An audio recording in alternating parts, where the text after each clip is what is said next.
자, 여러분 4월 17일 날 봤었던 2021년 9급 국가행정법 문제 한번 해설 강의 시작하도록 하겠습니다. 자, 먼저 첫 번째 문제.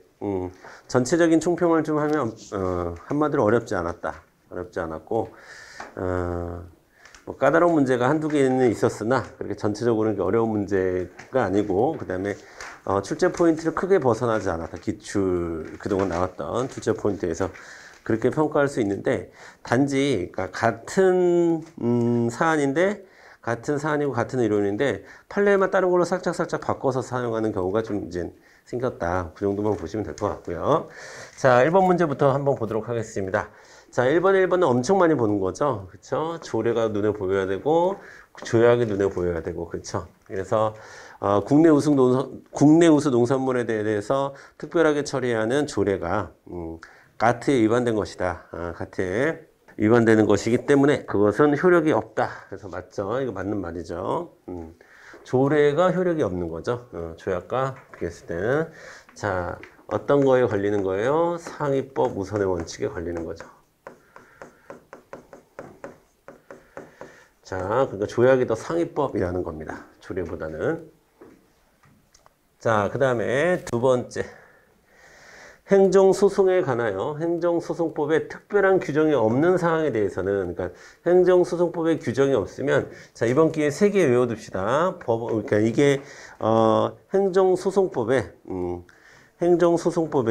자, 8조에 나와 있는 내용이에요. 행정소송법 8조에 나와 있는 내용인데, 자, 법원 조직법, 그 다음에 민사소송법, 민사집행법의 규정을 준용한다라는 법조항 그대로 나온 겁니다. 법조항 그대로 나오고. 자, 근데 보통 시험 선지는 그동안 어떻게 나왔었어요? 그냥 민사소송법 위주로 나왔죠. 행정소송법에 특별한 규정이 없으면 민사소송법을 준용한다. 이게 이제 기존에 나왔던 선지의 형태라고 한다면, 이번에는 법조항이 나와가지고 그대로 법원 조직법, 민사집행법 이런 것들도 이제 포함이 된 거예요. 그래서 여러분 다소 생소하게 느꼈을 수도 있겠지만 원래 우리가 쭉 배우고 공부했던 그런 내용이다라는 겁니다. 맞는 말이죠. 자, 3번. 평등의 원칙은, 이건 약간 좀 깊게 나왔습니다. 깊게.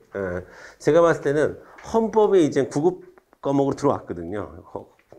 들어왔고 경찰에서도 보고 이제 헌법이 그러고 있다 보니까 이건 사실 어떻게 보면 헌법적 내용이에요. 헌법적 내용. 절대적 평등, 상대적 평등 이런 내용은. 자, 평등의 원칙은 자, 일단 여러분, 자, 기본적인 것만 살짝 말씀을 드릴게요. 살짝. 평등은 크게 실질적 평등이란 말하고 형식적 평등이라는 것으로 나뉘어요. 실질적 평등을 다른 말로 상대적 평등이라고 표현합니다. 그러니까 같은 말이라는 거예요. 이게 형식적 평등이나 절대 평등이 같은 말이고, 실질적 평등이나 상대 평등이 같은 말이에요. 상대적 평등이 같은 말이고, 이 실질적 평등은 기본적으로 같은 것은 같게 처리하고 다른 것은 다르게 처리하는, 같다. 다른 것은 다르게 처리하는 것이 원칙입니다. 여기서 포인트는 이 다른 것은 다르게 처리한다라는 겁니다. 그러면 뭐는 인정하는 거예요? 합리적인 차별을 인정하는 겁니다. 자, 그러나 형식적 평등 뭘 얘기하는 거냐면 모두 다 똑같이 하는 것을 우리가 형식적 평등이라고 얘기를 해요. 아시겠죠? 자, 그래서 이 실질적 평등이 우리 헌법에서 보장하는 기본권 중에서 이 실질적 평등에 관련한 기본권이 바로 평등권하고 사회권이 그렇습니다. 근데 지금 여기에서는 이게 중요한 건 아니죠. 평등권이 중요한 거예요. 평등권. 지금 여기서 얘기하는 평등 원칙은 우리 기본권에서의 평등권을 얘기하는 거예요. 평등권.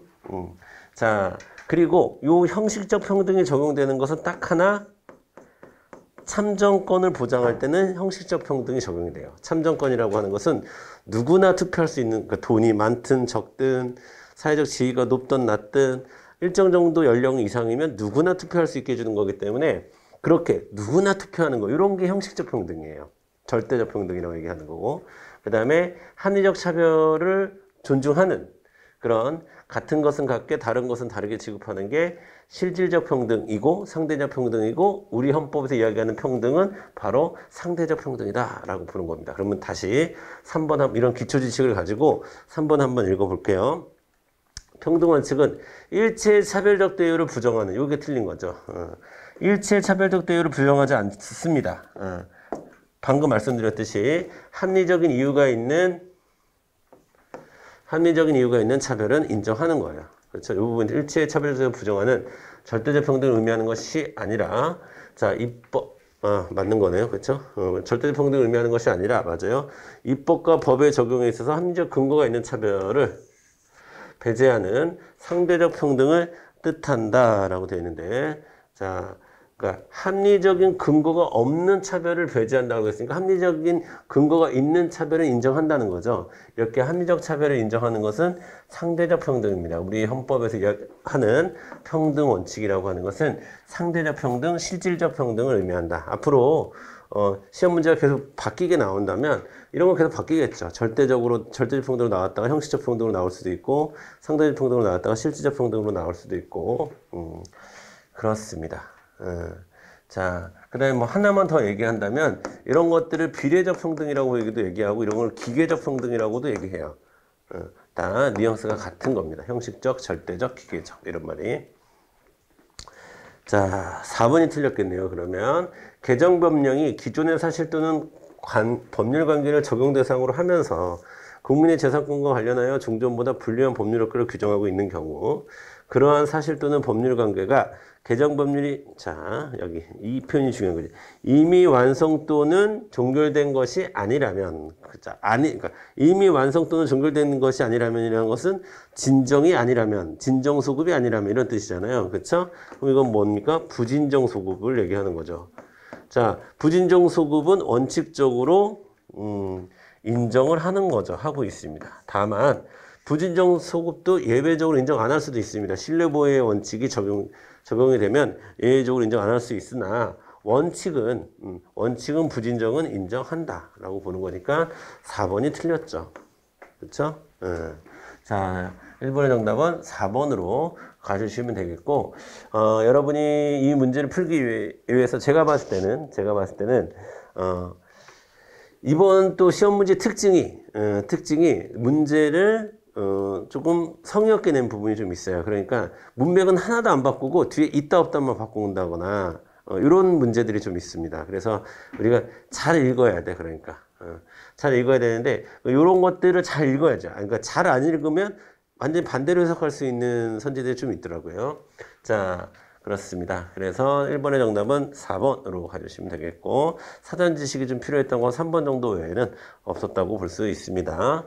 자, 그 다음에 2번 보겠습니다. 행정법의 일반 원칙. 1번, 국가가 국민의 생명, 신체 안전에 대한 보호 의무를 다하지 않았는지 여부를 헌법재판소가 심사할 때는 국가가 이를 보호하기 위하여 적어도 적절하고 효율적인, 자, 최소한의, 이것도 익숙한 단어는 아니죠. 최소한의 보호 조치를 취하는가 하는 과소보호 금지의 원칙의 위반 여부를 기준으로 삼는다라고 했는데 이게 맞는 선지거든요. 이게 그러니까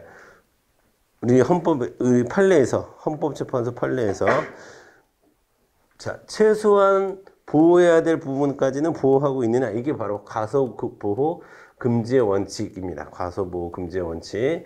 자, 그래서 최소한의 보호 조치를 취했는가를 따지는 것이 과소보호 금지의 원칙이고 그것을 기준으로 한다라고 하는 것이 맞는 거고 정답은 1번이고, 자, 그리고 여러분 2번, 3번, 4번.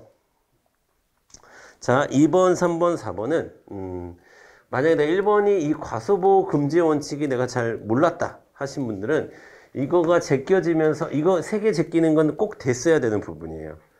그리고 답을 1번으로 가주시면 되는 그런 문제였다라고 보시면 되겠고, 자, 이거는 위법한 행정처분은 자기구속력을 갖지 않죠. 자, 자기구속력을 갖게 위법한 것은 평등의 원칙이 적용되거나 자기구속의 법리가 적용되거나 그렇지는 않습니다. 자, 그리고 3번. 공무원 임용 신청 당시 잘못 기재된, 이거 많이 나오죠. 자, 그래서 누가 봐도 자, 이게 정년 연장을 요구하긴 힘든 건데, 아, 공무원이 운이 좋았다. 혹은 뭐, 공무원을 하는 동안 많이, 공무원에 대해서는 판례가 좀 너그러운 편이거든요. 자, 그래서 이거는 신의 성실의 원칙에 반하지 않는다라는 결론이 나왔죠. 그래서, 그러니까 그 얘기는 받아줬다는 겁니다. 정년 연장을. 정년 연장을 받아줬다. 자, 그래서 이 공무원이 뭐 변호사를 잘 썼거나 아니면 공무원이 운이 좋았다라고 하는 판례로 따로 좀 특이한 판례니까 우리가 외우고 있는 거죠, 이거는. 그 다음에 4번도 여러분. 이것도 자주 나오는 판례죠. 폐기물 처리업 사업에 대한 적정 통보를 한 거가 형질 변경에 대해서 형질 변경을 해주겠다는 공적 견해 표명을 포함하진 않는다라는 거, 포함하지 않는다라고 하는 거 챙겨두시면 되겠습니다. 그래서 맞는 것은 1번밖에 없었고 나머지 3개는 요거 그러니까 1번보다도 2번, 3번, 4번이 틀린 선지라는 것을 구분해내는 것이 더 중요했던 문제다라고 볼 수 있습니다. 그 다음에 3번 보도록 하겠습니다. 자, 행정행위의 부관에 대한 문제가 나왔는데요. 자, 행정행위의 부관에 대해서 나왔습니다. 자, 행정처분과 부관 사이에 실제적 관련성이 없습니다. 그러면 뭐 위반이에요? 그렇죠. 부당결부 금지의 원칙 위반이죠. 자, 공무원이 공법상의 제한을 회피할 목적으로 행정처분의 상대방과 사법상 계약을 체결해서 부관을 붙였다. 있을 수 없는 일이죠. 위법한 겁니다. 그렇죠? 위법하다라고 해야 되는 거고. 자, 2번. 처분 당시 법령을 기준으로 처분에 부과된 부담이 적법하였는데 처분 후에 부담의 전제가 된 행정처분의 근거 법령이 개정됐어요. 자, 개정됐습니다. 개정됨으로써 행정청에 더 이상 부관을 붙일 수 없게 되었다 하더라도 곧바로 효력이 소멸되는 것은 아니다라는 거. 자, 곧바로 소멸되지는 않습니다. 그때부터 부담의 효력이 소멸되진 않죠. 보통 우리 판례문에 보면은 곧바로 위법하게 되거나 효력이 소멸되는 것은 아니다 이렇게 되어 있습니다. 그래서 곧바로 위법하게 되는 것은 아니다 이런 표현들 잘 살려서 기억을 해주시면 되겠습니다. 자, 그래서 이것도 소멸하지 않는다. 자, 그 다음에 3번. 자, 부담의 이행으로서 하게 된 사법상 행위. 자, 사법상 매매나 매매 등의 법률 행위는 부담을 붙인 행정처분과는 별개의 법률이므로, 맞죠? 별개의 법률 행위입니다. 자, 그리고 그 부담이 불가정력의 문제와는 별도로 법률 행위가 사회질서 위반이나 강행규정에 위반되는지 여부 등을 따져보아 그 법률 행위의 유효 여부를 판단해야 한다라고 되는데, 자, 정답은 3번이죠. 일단 핵심은 뭡니까? 핵심은 여기 이미 나왔어요. 별개의 법률 행위다. 자, 부담을 붙인 행정처분과 그 부담을 이행하기 위한 사법상 행위는 별개다라는 겁니다. 아시겠죠? 자, 그래서 그 법률행위는 별도로 법률행위가 사회질서 위반이나 강행규정 위반되는지를 따져보아서 결정하면 되는 것이다 라는 문제입니다. 포인트는 별개의 문제다. 이게 포인트가 되는 거고 3번이 맞는 선지가 되겠습니다. 그렇죠? 4번 보겠습니다. 자, 허가에 붙은 기한이 그 허가된 사업의 성질상 부당하게 짧으면 우리가 허가 자체의 존속기간이 아니라 허가 조건의 존속기간으로 해석하는 거 맞죠? 자, 그런데 허가 여부의 재량권을 가진 행정청이 허가 조건의 개정만을 고려할 수 있고 그 후 당초의 기간 이상, 상당 기간이죠.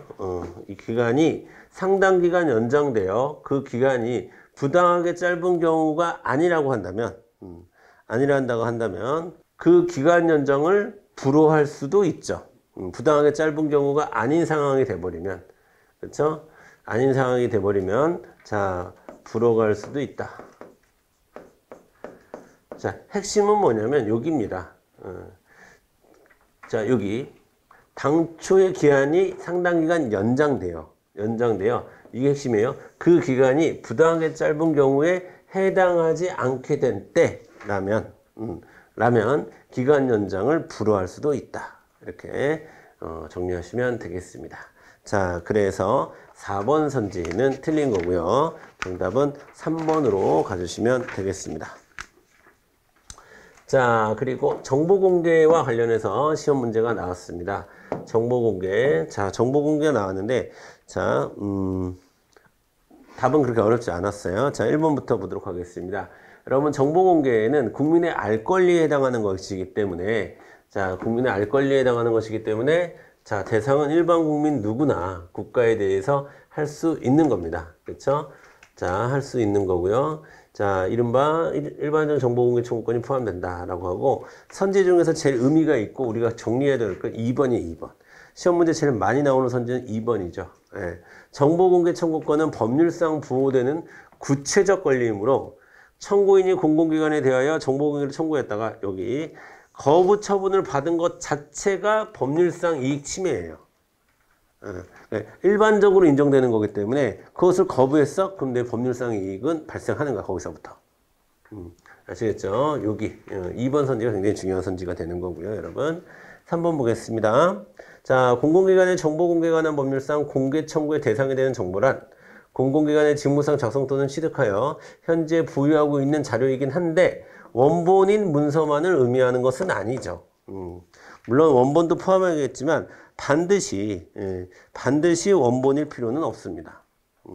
그리고 지금 정보공개는 중요한 거는 자, 공공기관이 보유 관리하고 있느냐 없느냐가 중요한 거예요. 보유 관리하고 있으면 공개를 하는 건데, 자, 그렇지 않으면 공개를 못 하는 거잖아요. 어쩔 수 없는 거잖아요. 이거는. 자, 아니한 경우에는 자, 특별한 사정이 없는 경우에 정보공개 처분의 취소를 구할 법률상 이익이 없습니다. 없는데 어떻게? 보유 관리하고 있지 아니한 경우, 이게 핵심이죠. 없는데 어떻게 합니까? 뭐 이긴다고 해서 그때 다시 어디 구할 수 있는 것도 아니고. 그래서 정답은 옳지 않은 거 찾는 거니까 3번이고요. 나머지는 다 맞는 선지가 되겠습니다. 자, 1번, 2번, 3번, 4번 네, 중에서 일단 여기 2번이 굉장히 중요한 선지다라는 거 챙겨두시길 바라겠고요. 그 다음에 5번 가겠습니다. 자, 공법상 계약에 대한 문제네요. 공법상 계약. 자, 1번부터 보도록 하겠습니다. 자, 행정청이 자신과 상대방 사이의 법률 관계를 일방적인 의사표시로 종료시켰다고 하더라도 자, 곧바로 그 의사표시가 행정청으로서 공권력을 행하는 행정처분이라고 단정할 수는 없는 거죠. 왜? 공법상 계약일 수도 있으니까. 그래서 행정처분으로 단정할 수는 없고 관계법령이 상대방의 권유관계에 대해 구체적으로 어떻게 규정하고 있는지에 따라 개별적으로 판단해야 될 문제인 거지. 자, 어느 일방이 행정청이라는 이유만으로 그리고 자, 행정청이 그 의사표시로 종료시켰다고 하더라도 그거는 처분이라고 단정지어서는 안 된다라는 얘기 맞죠? 자, 그 다음에 2번 보겠습니다. 채용계약상 특별한 약정이 없는 한 지방계약직 공무원. 자, 지방계약직 공무원은 자, 여기 두 가지를 같이 공부하셔야 돼요. 그렇죠? 일단 기본적으로 제일 많이 나오는 건 4번입니다. 여러분 4번. 그렇죠? 계약직 공무원의 채용계약 해지는 국가 또는 지방자치단체가 대등한 지위에서 행하는 의사표시, 즉 공법상 계약이기 때문에 자, 처분이 아니기 때문에 행정절차법에 적용받지 않습니다. 그래서 이유를 제시해야 되는 거나 그런 건 아닙니다. 그냥 계약기간 끝나면 끝나는 거예요. 자, 뭐는 채용계약 해지는. 그런데 자, 여기서 키워드 뭡니까? 보수삭감의 경우에는 그렇지 않죠. 일하는 동안 보수를 삭감하는 것은 징계 절차가 있어야 되는 겁니다. 그냥 계약직이라는 이유만으로 월급을 그냥 적게 줘서는 안 된다는 거예요. 그렇죠? 자, 그래서 이거 구분을 좀 하셔야 됩니다. 계약직 공무원에 대해서 채용계약 자체는 공법상 계약으로 인정하나 그렇다고 해서 보수를 마음대로 삭감할 수 있는 것은 아니다라는 겁니다. 아시겠죠? 자, 그 다음에 보수삭감 시에는 징계 절차 필요하고요. 채용계약 해지 때는 행정 절차 필요 없습니다. 이렇게 정리하시면 되겠고. 자, 정답은 3번이 되겠습니다. 3번. 자, 중소기업 정보화 지원 사업에 대해서 지원금 출연, 협약의 해지 및 환수 통보는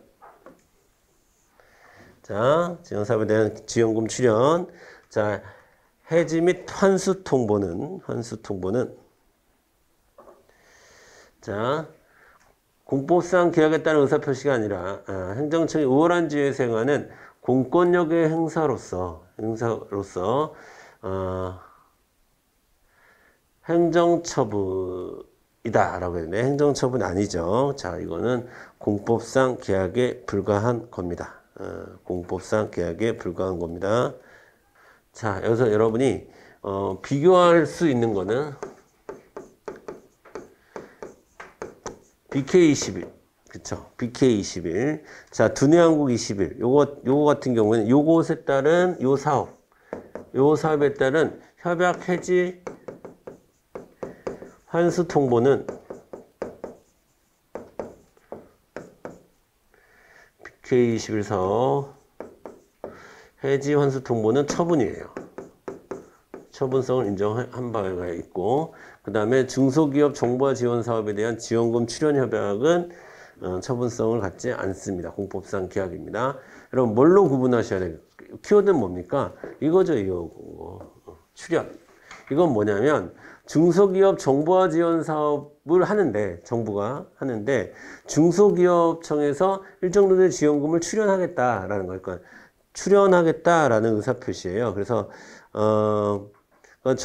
중소기업 정보화 지원 사업을 뭐 중소기업도 돈을 좀 내고 그 다음에 또 중소기업청에서도 돈을 좀 내고 뭐 그런 식으로 해서 저 지원 사업에 재원을 마련하기로 한 계약을 맺은 거예요. 이거는. 근데 이거는 자 정부가 대학을 선정해서 일방적으로 지원을 해주는 사업이잖아요. 이렇게 일방적으로 지원해 주는 사업을 끊겠다라는 거하고 지원금 출연 협약. 지원금을 내가 출연한다는 것은 지원금을 일정 정도 보태겠다 이런 뜻이거든요. 그런 계약하고는 성격이 다르다는 거예요. 자, 그래서 요 경우에는 처분성을 인정하지 않았지만, 자, 요 경우에는 처분성을 인정했으니까 여러분 해지 환수 통보, 지원금 해지 환수 통보는 무조건 처분성이 없구나 이렇게 또 생각하시면 안 된다라는 거예요. 판례를 가지고 구분을 해야 됩니다. 개별적으로. 자, 그래서 정답은 3번 되겠습니다. 자, 그 다음에 6번 보겠습니다. 인허가 의제 문제가 나왔네요. 인허가 의제. 자, 인허가 의제. 자, 1번부터 보도록 하겠습니다. 주택 건설 사업 계획 승인권자가 구주택법에 따라 도시군관리 계획 결정권자와 협의를 거쳐 관계 주택 건설 사업 계획을 승인하면 도시군관리 계획 결정이 이루어진 것으로 의제되고, 자, 이러한 협의 절차와 별도로 국토계획 및 이용에 관한 법률 등에서 정한 도시군관리계획 위반을 위한, 자, 여러분, 주민의견 청취 절차를 거칠 필요는 없죠. 그게 바로 뭡니까? 인허가 의제를 하는 겁니다. 인허가 의제. 그래서 인허가가 됐다고 한꺼번에 판단을 하는 거죠. 그렇죠? 자, 이런 것을 우리가 절차 집중설이라고 얘기합니다. 절차 집중설.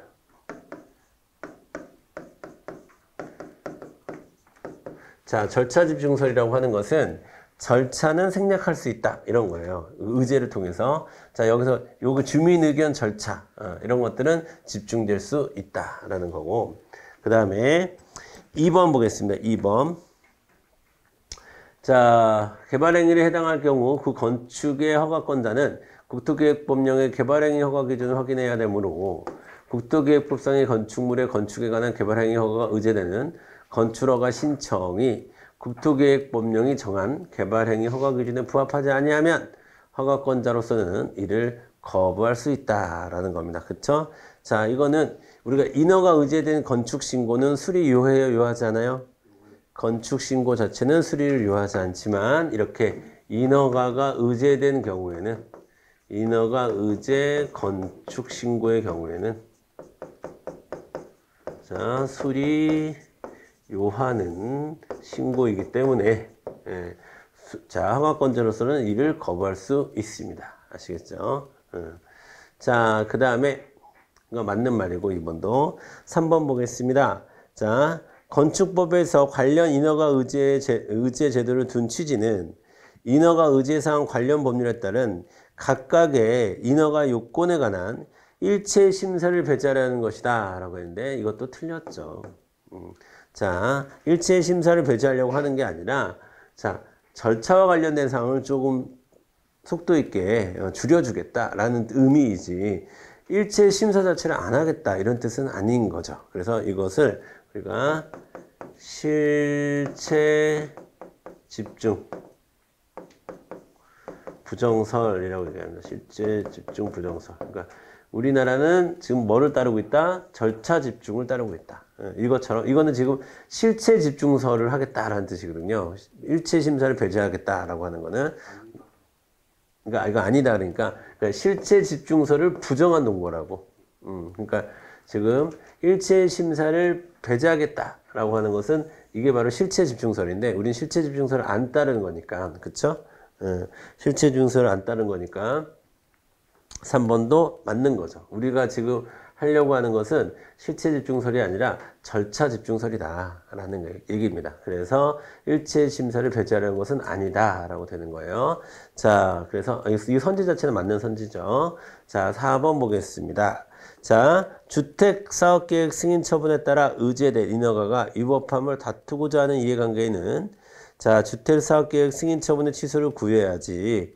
자, 의제된 인허가 취소를 구해서는 아니 되며 의제된 인허가는 주택건설사업계획 승인 처분과 별도로 항고소송에 대한 처분의 대상에 해당하지 않는다라고 했는데 자, 위에 것도 틀리고 아래 것도 다 틀린 거죠. 인허가의 취소를 구할 수 있고요. 구할 수 있고 자, 그 다음에 의제된 인허가 자체가 별도의 항고소송에 대한 처분에 해당합니다. 그래서 자, 이거는 자, 틀린 건 4번이네요. 그렇죠?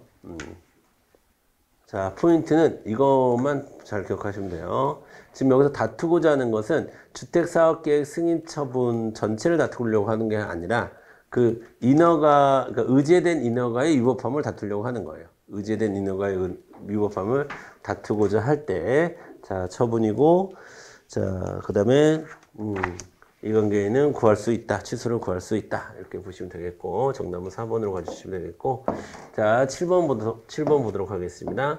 자, 행정심판법상, 취소 심판의 경우, 청구가 이유가 있다고 인정되는 경우에 행할 수 있는 재결에 해당하지 않는 것은 이라고 되는데, 포인트는 취소 심판에 있는 거죠. 취소 심판. 자, 취소 심판은 자, 이렇게 처분 취소 재결 이걸 이제 처분 취소 재결 할 수 있습니다. 처분 취소 재결 할 수 있고 그 다음에 처분 변경 재결이라고 불러요. 처분 변경 재결도 할 수 있습니다. 그 다음에 처분을 변경하라고 명령하는 재결, 처분 변경 명령 재결 할 수 있습니다. 할 수 있어요. 자, 근데 2번 처분을 할 것을 명하는 재결은 지금 여러분 이거 뭡니까? 이거 지금 처분을 취소해달라고 하는 심판이잖아. 근데 그 심판을 하는데 처분할 것을 명하는 것은 말이 안 되죠.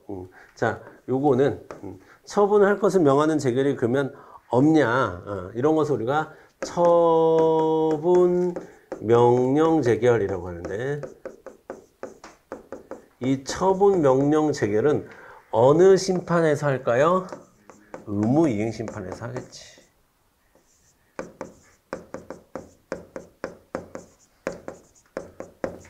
자, 일단 소송에서는 의무이행 소송이 안 되지만 심판에서는 의무이행 심판이 가능하다.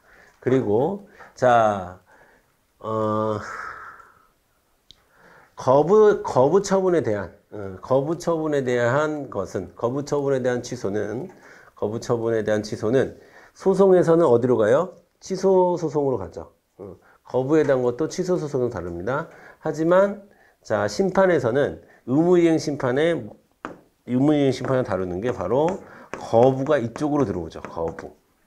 거부가 이쪽으로 들어오고 거부와 부작위가 같이 의무이행 심판에 들어오는 거죠.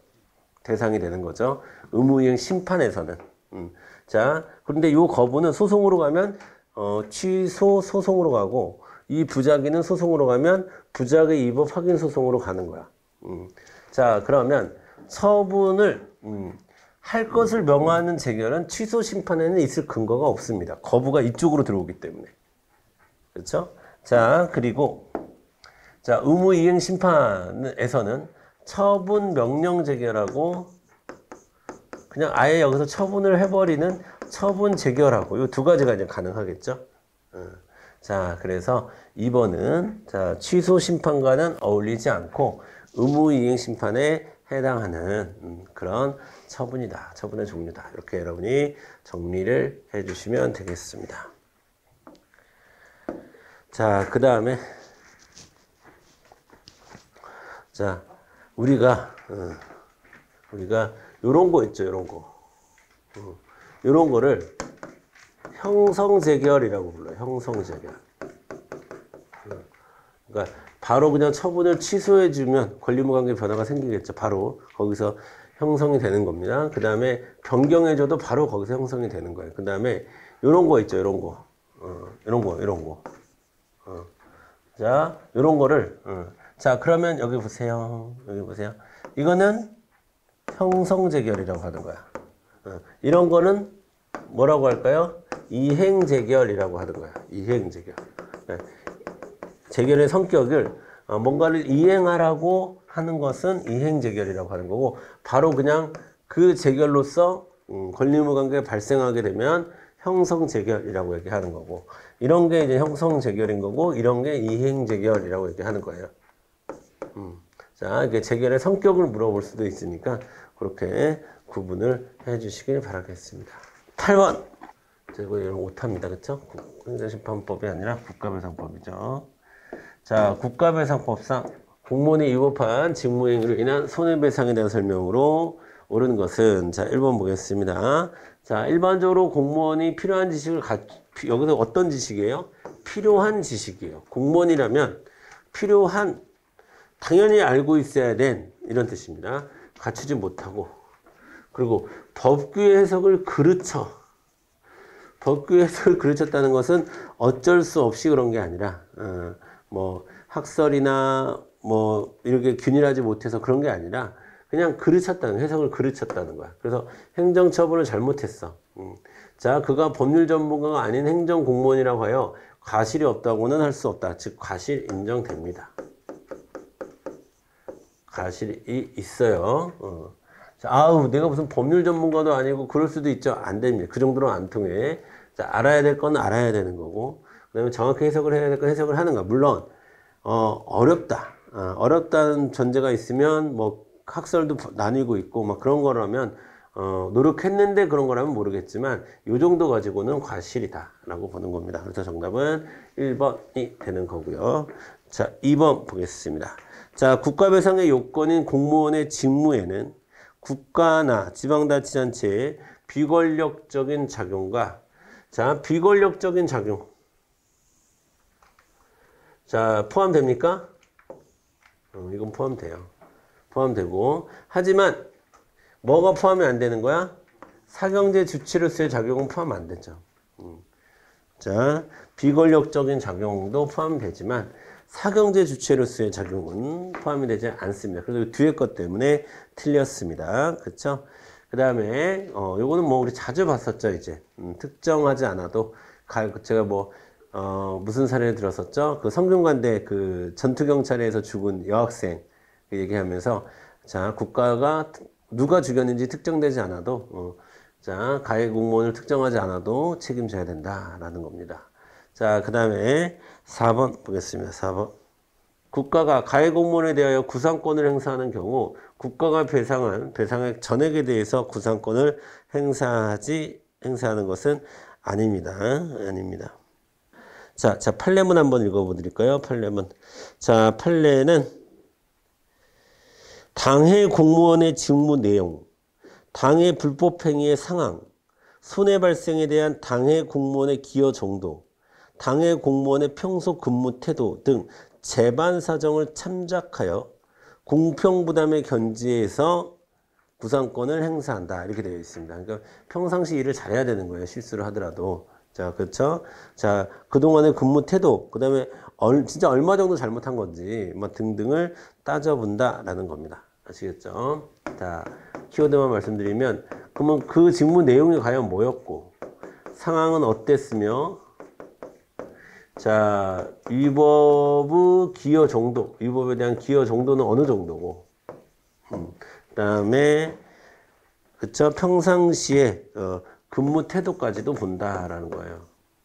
근무 태도를 보고 종합적으로 결정을 내린다는 겁니다. 이런 거 다 보고 결정을 내린 금액을 정한다라는 거지. 구상권을 행사하는 거지. 배상금 전액에 대해서 항상 행사해야 되는 것은 아닙니다. 자, 직무 내용도 딱 맞고 상황도 완벽하게 공무원이 잘못했고 완전히 고의성이 있고 고의성이 있으니까 위법의 기여 정도는 100%고 근무 태도 평소에 불량해. 그러면 뭐 전액할 수도 있겠지. 근데 이것처럼 해야 한다라고 얘기를 하면 안 되는 거죠. 그렇죠? 자, 이것도 틀렸습니다. 이렇게. 그래서 정답은 1번으로 가주시면 되겠습니다. 자, 그 다음에 9번 보도록 하겠습니다. 자, 행정행위에 대한 설명으로 옳은 것만을 모두 고른 것은 이라고 되어 있습니다. 자, 기억번 볼게요. 자, 행정의사가 외부에 표시되어 행정청이 자유롭게 취소 처리할 수 없는 구속을 받게 되는 시점에 처분이 성립하고 그 성립 여부는 자, 그쵸? 여기 포인트 잡아야죠. 외부에 표시하였는지를 기준으로 판단하는 것이지 행정행위를 하기로 뭐 내부적으로 결정해서 이런 건 중요하지 않다라는 거예요. 자, 국민의 권리 의무 관계에 직접 영향을 주는 것이 처분이니까. 그 다음에 니은번 보겠습니다. 니은번. 자, 이거 자주 나오죠? 자주 나옵니다. 자, 위법사유가 있다면 관할행정청은 양도양수되었다 하더라도 양수인에 대하여 영업정지 처분을 할 수 있습니다. 자, 그러면 우리 행정법은 이 영업정지와 같은 처분을 자, 어떤 처분으로 보는 거예요? 대물적으로 보는 거야? 대인적으로 보는 거야? 대물적 처분으로 인식합니다.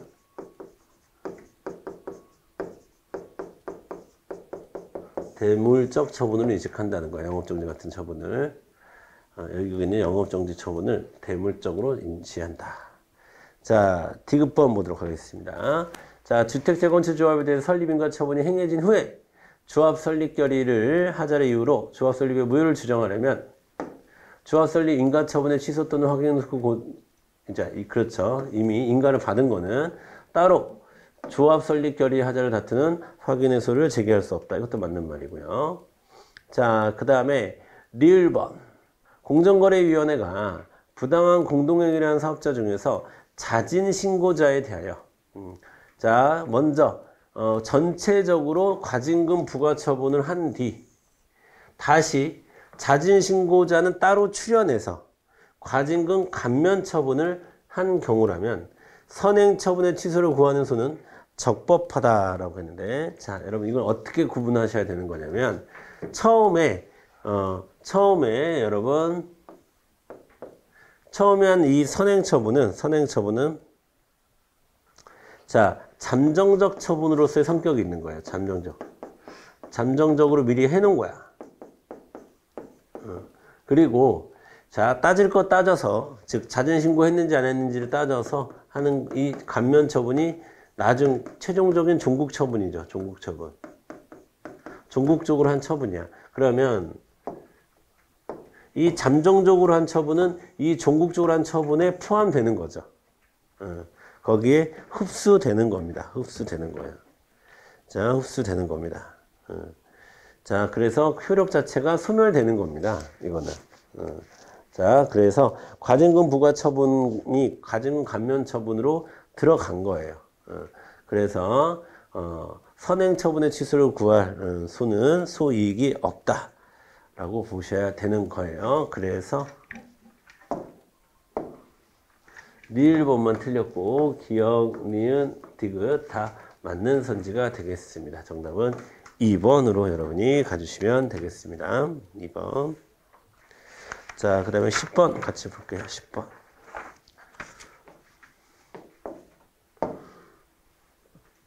자, 1번. 구 도시계획법상 도시 기본계획. 우리는 뭘 보여야 돼?